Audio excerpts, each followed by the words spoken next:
ঠাকুর বলছে বিয়ে সমাজ পারে এই তিন নিয়ে বিবাহ হলো 3 নম্বর সাথে কি তো দেখেন আমাদের হিন্দু সমাজের দীক্ষার অবস্থা কি। দীক্ষা শব্দটা কিন্তু এটা কখন নিতে হয়, কিভাবে নিতে হয়, কাকে গুরু ধরতে হয়, এটা হলো প্রথম সূত্র।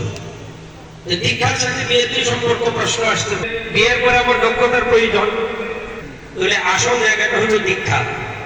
কিছু কিছু লোক ঠাকুর বলছেন আর অনেক আছে দীক্ষা শিক্ষা নিয়েও সবকিছু এখানে তার আত্মীয় স্বজন বেশ কিছু লোক আসছে ভিতরে বসে আর গরিব বসে তারা আলোচনা করতেছে, অনেক মায়েরা দাদারা এই লোকটা প্রশ্ন করতেছে আপনারা তো কবে ঠিক না ঠিক বলে ঠিক ঠাকুর আমাকে দীক্ষা দিয়েছে ঠিক ফ্যাক্টর নয়।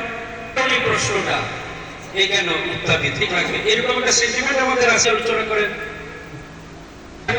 সে বুঝলো না তাহলে আমি যে 30 বছর দীক্ষা দিলাম এখন কি পরীক্ষা নিতে গিয়ে বলে ব্রাহ্মণ নীতি নিয়ে আসবো, 30 বছরে কি সাধনা করলাম নতুনত্ব সচরাচর তো এই চলের দীক্ষা নিয়ে আমি বুঝলাম না ঠাকুর যে দীক্ষা দেয়, আমি বুঝলাম যে ঋত্বিক দীক্ষা বুঝে ফেললো ঠাকুর যে বলছে কিছু লোক আগে বুঝে অনেক সময় কারণ সে আগে বুঝে নিয়েছে।